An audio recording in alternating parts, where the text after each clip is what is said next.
Hi hello வணக்கம் guys, welcome back to NS rider channel. இன்றைக்கான video என்னன்னு சொல்லிட்டு நீங்கள் தமிழ்லேயே பார்த்துருப்பீங்க. ஆமாம் கைஸ், இன்றைக்கி என்ன வீடியோ பார்க்க போகிறோன்னா, ஒரு நண்பர் என்கிட்ட இன்ஸ்டாகிராமில் மெசேஜ் பண்ணியிருந்தார். அந்த நண்பர் அவரோட பைக்கோட வீடியோ சென்ட் பண்ணியிருந்தார். என்னை பார்த்து அவர் Yamaha RX100 மாதிரியே அவர் பைக்கு மாடிஃபிகேஷன் அவரே பண்ணியிருக்காரு. ரொம்ப ரொம்ப நன்றி நண்பா. என்னை பார்த்து ஒருத்தர் இன்ஸ்பயர் ஆகி அந்த மாதிரி கிரியேட் பண்ணது ரொம்ப ரொம்ப சந்தோஷமாக இருந்துச்சு. எனக்கு அதை பார்க்கும்போதே சந்தோஷமாக இருந்துச்சு. அவர் ஒரு ப்ராப்ளம் அதில் நோட்டிஃபிகேஷன் பண்ணி சொன்னார் என்கிட்ட. ஃபஸ்ட்டு கியர் போட்டால் வண்டி மூவ் பண்ண முடியல நண்பா, ரெண்டாவது கியர் போட்டால் தான் வண்டி மூவ் ஆகுதுன்னு சொன்னார். அது என்ன ப்ராப்ளமாக இருக்குன்னு கேட்டார். அது என்ன ப்ராப்ளங்கிறத இந்த வீடியோவில் ஃபுல் அண்ட் ஃபுல் பார்க்க போகிறோம். ஆமாம் கைஸ், கியரில் கியர் பிளேட் உள்ளே இருக்கக்கூடிய பிளேட் ஃபஸ்ட்டு கியரில் இருக்கக்கூடிய பிளேட் போயிடுச்சு. அப்படி போனால் தான் இந்த மாதிரி ஃபால்ட் வரும். கியர் பாக்ஸே மாற்றுற மாதிரி வரும். ஒரு சில நேரங்களில் கியர் பாக்ஸ் மாற்றுற மாதிரி வரும், ஒரு சில நேரங்களில் அந்த கியர் செட்டை மட்டும் மாற்றுற மாதிரி வரும்.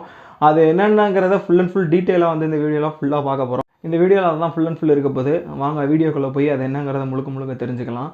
வாங்க வீடியோக்குள்ளே போகலாம். ஹே வி கோ.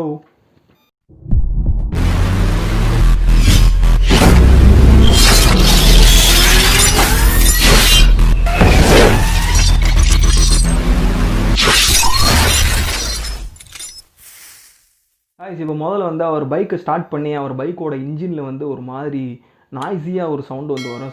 சலசலன்னு ஒரு சவுண்டு வரும். அந்த சவுண்டு என்னங்கிறத முதல்ல நீங்கள் கேட்டுட்டு வந்துடுங்க. அதை நீங்கள் கேட்டிங்கனாலே கியர் உள்ளக்குள்ளே போயிருக்கு, கியர் பாக்ஸ் அடி வாங்கியிருக்குங்கிறது உங்களுக்கே தெரியும். இந்த ப்ராப்ளம் எதனால் க்ரியேட் ஆகுது என்னங்கிறதெல்லாம் அது இந்த வீடியோவை முதல்ல நீங்கள் பார்த்துட்டு வாங்க. பார்த்துட்டு வந்ததுக்கப்புறம் கிளியராக நான் உங்களுக்கு சொல்கிறேன்.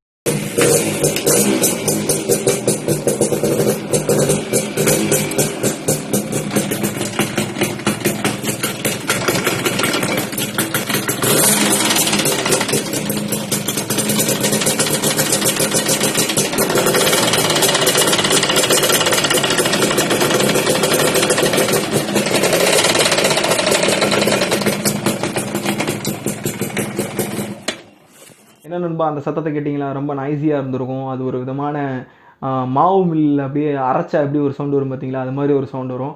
இந்த மாதிரியான கியர் பாக்ஸை அடி வாங்கக்கூடியது gear box first gear, second gear, third gear, fourth கியர்னு ஒரு குறிப்பிட்ட கியர் பாக்ஸுக்கு இந்த கியர் செட் இருக்கும். அதில் நீங்கள் ஃபஸ்ட்டு கியரில் அதிகமாக ரேஸ் பண்ணி ஓட்டி அதிகமாக இது பண்ணிங்கன்னா அந்த ஃபஸ்ட்டு கியர் போடக்கூடியதுலேயும் சரி, அந்த எதனால் இந்த ப்ராப்ளம் முதல்ல க்ரியேட் ஆகுங்கிறத முதல்ல நீங்கள் தெரிஞ்சுக்கணும். நான் மொத்தமாக தெளிவாக உங்களுக்கு நான் முதல்ல விளக்கி சொல்கிறேன். முதல்ல பார்த்தீங்கன்னா, நீங்கள் காலையில் எடுத்தோடனே பைக் ஸ்டார்ட் பண்ணுவீங்க. ஸ்டார்ட் பண்ணும்போது கியரில் இருக்கும். கியரில் இருக்கும்போது பைக் ஸ்டார்ட் பண்ணக்கூடாது. இப்போ வர்ற வண்டிகளில் மேக்ஸிமம் அவ்வளோவா அந்த ப்ராப்ளம் இருக்காங்கிறது தெரியலை, அதிகமாக உருவாகிறதுங்க தெரியல. இது பார்த்தீங்கன்னா எடுத்தோடனே இது பண்ணக்கூடியது கிடையாது. இது ஸ்லோ பாய்சன் மாதிரி. எடுத்தோடனே உங்களுக்கு ஃபால்ட்டை காமிக்காது. கொஞ்சம் கொஞ்சமாக போக போக ஒரு நாளடைவில் ஒரு 1 இயருக்கு அப்புறமா அது பெரிய ஃபால்ட்டாக உங்களுக்கு பெரிய செலவாக வைக்கும். இந்த மாதிரி சின்னதாக உருவாகிற ப்ராப்ளம் உங்களுக்கு நாளடைவில் பார்த்தீங்கன்னா பெரிய ப்ராப்ளமாக உருவாகி உங்களுக்கு 10,000 வரைக்கும் கூட ஒரு சில பைக்கெல்லாம் செலவு வைக்கக்கூடிய பைக்கெல்லாம் இருக்குது. இதனால் நீங்கள் நிறையா விதமான சத்திக்க வேண்டியதாக இருக்கும். இப்போ என்னன்னு பார்த்தீங்கன்னா, உங்களுக்கு கியர் பிளேட்லேயே 4 கியர் இருக்குன்னா 4 பிளேட் இருக்கும், 5 கியர்னால் 5 பிளேட் இருக்கும். அதில் நீங்கள் எந்த கியரில் அந்த மாதிரி ஃபால்ட்டாக உருவாக்குறீங்களோ அந்த கியர் தேய்மானம் அடைஞ்சு நாளடைவில் பார்த்தீங்கன்னா அது போயிடும். அது போயிடுச்சுன்னா அந்த கியரை நீங்கள் போடும் பொழுது பார்த்தீங்கன்னா வண்டி ரொம்ப ரேஸ் ஆகுறதும், ஒரு மாதிரியான சவுண்டு கொடுக்குறதும், ஒரு மாதிரி முக்குறதும் உங்களுக்கு தெரியும். அது அந்த சத்தத்தை வச்சே நீங்கள் கண்டிப்பாக நீங்கள் கண்டுபிடிச்சிடலாம். உள்ளக்குள்ளே கண்டிப்பாக இந்த கியர் பாக்ஸ் அடி வாங்கியிருக்கிறது நீங்கள் தெரிஞ்சுக்கலாம். ஃபுல் அண்ட் ஃபுல் தெரிஞ்சுக்கலாம். அந்த சவுண்டை நீங்கள் கேட்டிருப்பீங்க. ரொம்ப ரொம்ப நாய்ஸியாக இருக்கும். சல கடன்னு என்னமோ மாவு மில்லுக்குள்ளே போட்டு ஏதோ ஒரு பந்தத்துக்கு போட்ட மாதிரி சவுண்டு கடன்னு கேட்டுக்கிட்டே இருக்கும். ஒரு வித்தியாசமான சவுண்டு வரும். அந்த சவுண்டு இருக்கும் பொழுது வண்டியை ஓட்டுறப்பையும் சரி, வண்டி ஓட்டும் பொழுது வண்டிக்கும் அந்த கியர் பாக்ஸ் மொத்தமாக அடிவாங்க. அந்த பாக்ஸ் மொத்தமாக அந்த செட்டையும் நீங்கள் மொத்தமாக சேஞ்ச் பண்ண வேண்டியதாக இருக்கும். இது நார்மலாக பார்த்தீங்கன்னா ஃபஸ்ட் கியர் போடும் பொழுது சரியாக மூவ் பண்ண முடியலன்னு சொன்னார் அந்த நண்பர். சொன்னார், நண்பா நீங்கள் போய் உடனே நீங்கள் மெக்கானிக் செட்டில் போய் நீங்கள் பார்த்துருங்க. அந்த கியர் பாக்ஸை ஓப்பன் பண்ணி கலட்டி பார்த்தீங்கன்னா உள்ளே என்ன ஃபால்ட் இருக்குது, உள்ளே இருக்கிறது மட்டும் ஒரு சிலது மட்டும் சர்வீஸ் பண்ணணுமா, அப்படி இல்லைனா மொத்தமாகவே சர்வீஸ் பண்ணணுமாங்கிறது நீங்கள் அந்த கடைக்கு போய் நீங்கள் மெக்கானிக் செட்டில் போய் மெக்கானிக்கிட்ட நீங்கள் கேட்டிங்கன்னா தான் உங்களுக்கு தெளிவாக ஒரு ஐடியா கிடைக்கும். நீங்கள் மெக்கானிக் செட்டுக்கு போகிற வரைக்கும் உங்களுக்கு வண்டி அடி வாங்கிக்கிட்டே தான் இருக்கும். அடி வாங்க நீங்கள் மொத்தமாக கியர் பாக்ஸ் செட்டையே மொத்தமாக நீங்கள் மாற்ற வேண்டியதாக இருக்கும். அதை நீங்கள் கரெக்டாக பார்த்துக்குங்க. அது உங்களுக்கு செலவு கம்மியாக இருக்கணும்னு நினச்சிங்கன்னா நீங்கள் உடனே போயிருங்க.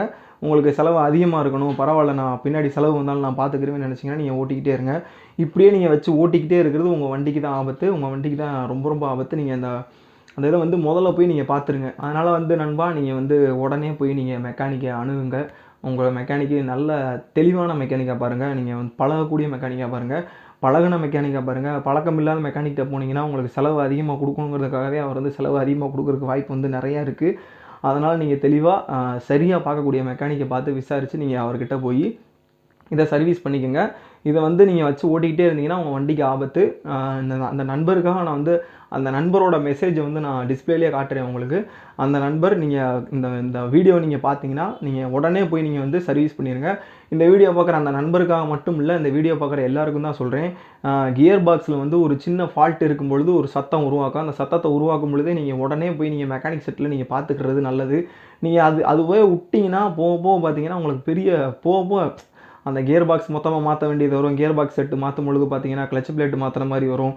நிறையா விதமான ஃபால்ட்டு வந்து இதனால் வந்து உருவாகிறதுக்கு வந்து உங்களுக்கு வாய்ப்பு இருக்குது. அதனால் நீங்கள் உடனே போய் சர்வீஸ் பண்ணிக்கோங்க. இந்த வீடியோ வந்து நான் முழுக்க வந்து இந்த மாதிரி கியர் பாக்ஸ் போனதுக்கப்புறம் வண்டி ஓட்டிட்டு நிறையா பேர் இருப்பாங்க. மேக்ஸிமம் பார்த்தீங்கன்னா நான் இது வரைக்கும் நான் பார்த்த சுசுகி பைக்கு, அந்த நம்ம 2 ஸ்ட்ரோக் பைக் இருக்குது பார்த்தீங்களா, அந்த மாதிரி பைக் நிறையா பேர் ஓட்டுறவங்ககிட்டே நான் பார்த்துருக்கேன். அவங்க நிறையா பேர் வந்து இந்த மாதிரி சவுண்டு வந்ததுக்கப்புறமா அந்த மாதிரி ஓட்டிகிட்டு தான் இருக்காங்க. அட்ஜஸ்ட்மெண்ட் பண்ணி ஓட்டிகிட்டு தான் இருக்காங்க. அந்த ஓட்டிட்டு போகிறதுனால வந்து அட்ஜஸ்ட்மெண்ட் பண்ணி ஓட்டுறது பிரச்சனை இல்லை. அதை நீங்கள் நாளாக வந்து உங்களுக்கு பிரச்சனை அதிகமாகும், ஃபால்ட் அதிகமாக வைக்கும். அதனால் நீங்கள் உடனே போய் பார்த்துறது நல்லது. நான் வளவலன்னு பேச விரும்பலை, டக்குன்னு போய் நீங்கள் பார்த்துருங்க.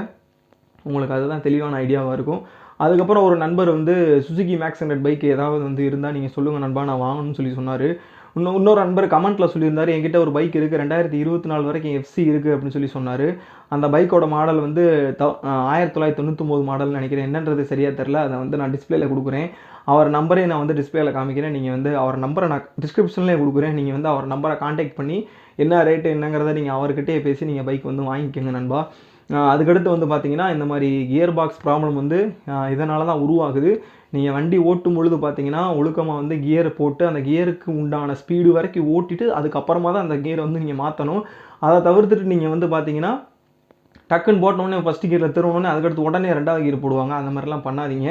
ஒரு கியருக்கு உண்டான ஸ்பீட் லிமிட் வந்து இப்போ ஃபஸ்ட்டு கியரில் 40 கிலோமீட்டர் வேகத்தில் ஒரு சில பைக்கு போகுதா, அப்போ ஒரு 30 கிலோமீட்டர் வரைக்கும் இழுத்துட்டு செகண்ட் கியர் போடணும்.